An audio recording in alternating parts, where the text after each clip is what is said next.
আজ পেরিয়ে পড়ছি উত্তরবঙ্গ গরমের খোঁজে, না না থুড়ি থুড়ি ঠান্ডার খোঁজে। গরম তো এত বেশি আছে তার খোঁজ করার প্রয়োজন নেই। আর ঠান্ডা রাস্তা যেন ভুলেই গেছে, তাকে আনতে যাচ্ছি। জার্নি শুরু হচ্ছে পান্ডুয়া স্টেশন থেকে। তবে এখানে তো উত্তরবঙ্গ যাওয়ার জন্য ট্রেন দাঁড়ায় না, যেতে হবে বর্ধমান স্টেশনে। আমরা যাচ্ছি হলদিবাড়ি সুপারফাস্ট এক্সপ্রেসে, যার টাইম সকাল 10:30 নাগাদ। সঙ্গে থাকছেন তো? অবশ্যই থাকবেন। আমার তো দিনের বেলা ট্রেন জার্নি খুব ভালো লাগে, বেশ চারিদিকটা দেখতে দেখতে যেতে পারি। কিন্তু রাতে হলেই ওই ঘুমিয়ে ঘুমিয়ে, বা ঘুম তো হয়ই না, মনে হবে কখন সকাল হবে, সেই জন্য আবার ঠিক ভালো লাগে না। তবে রাতে গেলে একটাই সুবিধা, কি শিলিগুড়ি বা এনজিপিতে স্টে করতে হয় না একটা দিন, কিন্তু দিনের ট্রেনে গেলে সেটা করতে হয়, এটাই বড় অসুবিধা। আর আপনাদের কোনটা বেশি ভালো লাগে অবশ্যই কিন্তু কমেন্টে জানাতে হবে।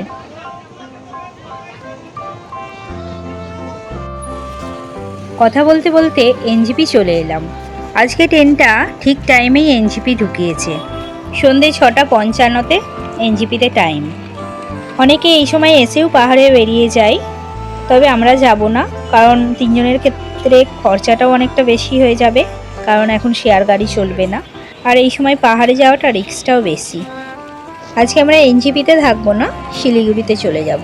আর এই যে সামনেটা দেখছেন, এখন অনেক জায়গায় দেখছি এখানে এরম কামরাতে হোটেল হয়েছে, মানে রেস্টুরেন্ট, বেশ ভালো লাগছে।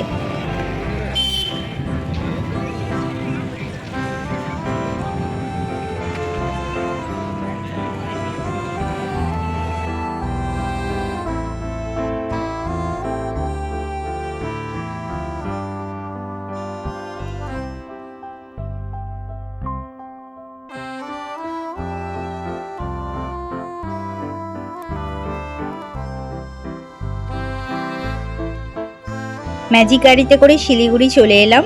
তেনজিং নরগে বাস স্ট্যান্ডের অপোজিটেই হচ্ছে এই মার্কেটটা।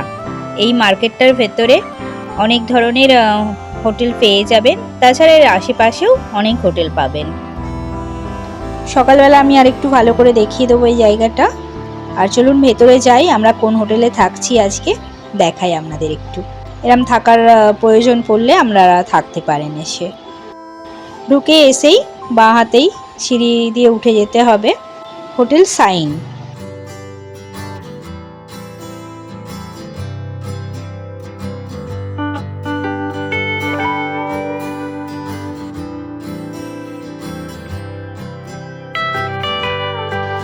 এটা রিসেপশন। এখানে আমাদের পড়েছে এসি রুম, মানে সমস্ত রুমই এসি এই হোটেলটার। 18 বলেছিল, 1800 নিয়েছে 1500। আর পরিচয়পত্র একটা লাগবে, সেটা আধার কার্ড আপনাদের দেখাতে পারেন।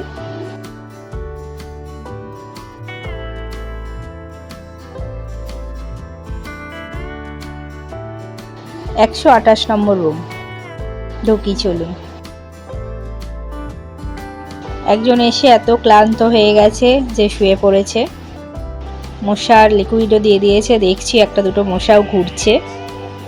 মোটামুটি সমস্ত ফেসিলিটিই আছে, যে কোনো দরকার সাধারণভাবে। আর পরিষ্কার, মোটামুটি পরিষ্কার। গদিটা খুবই গদি, যাদের বেশি গদিতে শুতে অসুবিধা তাদের একটু অসুবিধা হবে, আর যাদের ভালো লাগে তো ভালো। দেখে নিন রুমটা এবার।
এরপর ফ্রেশ হয়ে নিই, খাওয়া দাওয়া করে তারপরে শুয়ে পড়ব।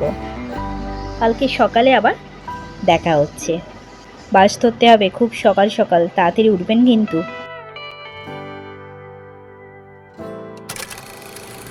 Good morning. সকাল সকাল বেরিয়ে পড়েছি। একবার দেখিয়ে দেবো বলেছিলাম।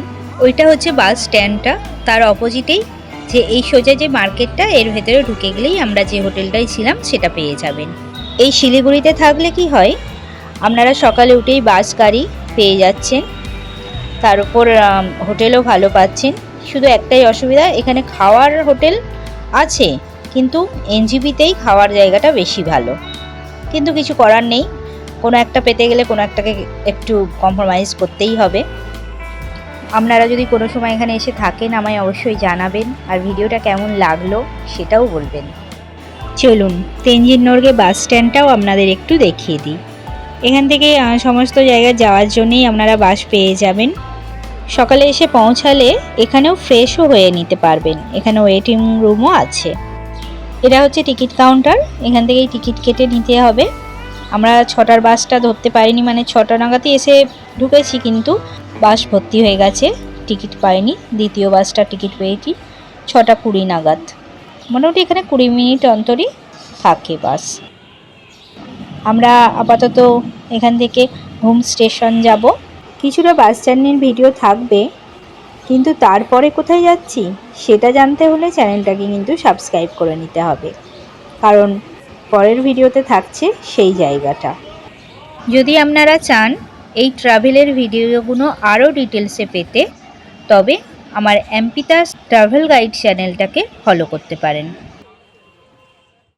সামনের দিকে সিট পেয়েছি। কার্শিয়াংয়ের ভিডিও যারা দেখেছেন আমরা যে বাসেও আগেও জার্নি করেছি। কারা কারা বাসে করে পাহাড়ে গেছেন জানতে পারি তো কমেন্টে।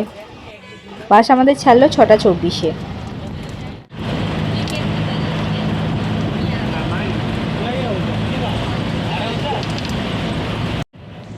কিছুটা শহরের যানজট পেরিয়ে এবার চা বাগানের দেখা পেয়েছি।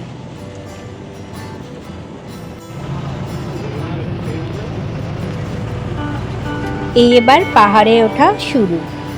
বাজেট ট্যুর করতে চাইলে বাসে যেতেই চেষ্টা করবেন।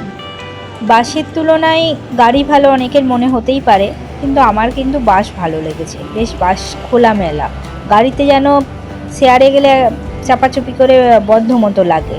মানে নিজস্ব গাড়ি ভাড়া করে নিলে ঠিক আছে, নইলে বাসই ভালো। এখনও কার্শিয়াং ঢোকেনি, তার আগেই এক জায়গায় বাসটা দাঁড়ালো। দেখি এখানে একটা হোটেল আছে, কি খাওয়া যায়। এখানে একটা শিব ঠাকুরও রয়েছে, দেখবো পরে, আগে খেয়ে নেওয়া যাক। বেশিক্ষণ টাইম নয় এখানে।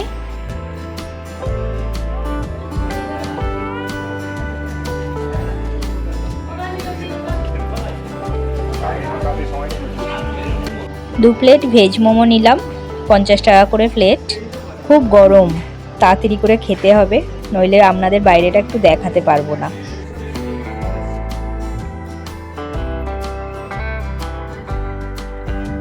এখানে মনে হয় সব বাসগুলোই এসে দাঁড়ায়, এই মাত্র একটা বাস এসে আবার দাঁড়ালো। আমাদেরটা এবার ছেড়ে দেবে, টাইমও নেই, এই শিবের ওখানে উঠতে পারলাম না। তবু এখানে বেশ পরিবেশটা খুব সুন্দর লাগছে, সবাই সেলফি তুলতেও ব্যস্ত।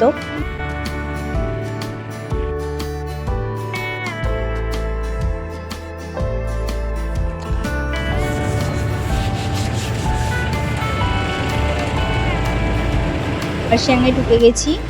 দাঁড়ান, যে হোমস্টেটায় কার্শিয়াংয়ে এসেছিলাম সেইটা দেখাবো। এই এবার দেখা যাবে এইটাতে ছিলাম আগে। আয়ুষ্মান হোমস্টে, খুব ভালো হোমস্টেটা। আমার চ্যানেলে এই হোমস্টেটার ভিডিও পেয়ে যাবেন। এবার সোনাদা স্টেশন পার হচ্ছি, ঘুমের কাছাকাছি এবার চলে এসেছি।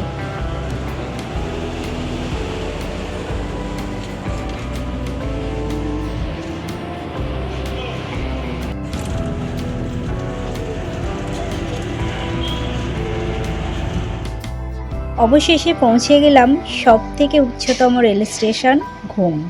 কোথাকার বলুন তো, পশ্চিমবঙ্গের না ভারতের? আমার কোন বন্ধু উত্তরটা আগে দেন দেখি।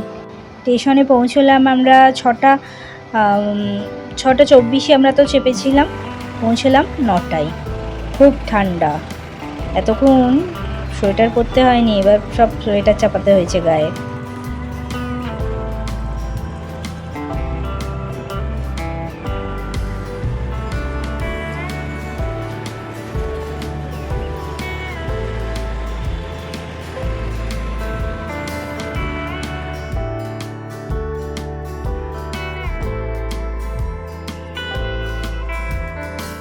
চলুন, পাশে একটা মিউজিয়াম আছে, এসেছি যখন একটু দেখে নিই। 20 টাকা করে টিকিট লেখা আছে, কিন্তু কাউকে তো দেখছি না বা কোথায় টিকিট কাটবো তাও বুঝতে পারছি না। চলুন ঢোকা তো যাক। আর এই সময় বেশ ট্রেনটা এলে খুব ভালো লাগতো। এটা সবথেকে প্রথম ইঞ্জিন যেটা এই রুটে চলেছিল। এক ঝলক এই মিউজিয়ামটা দেখে নিন।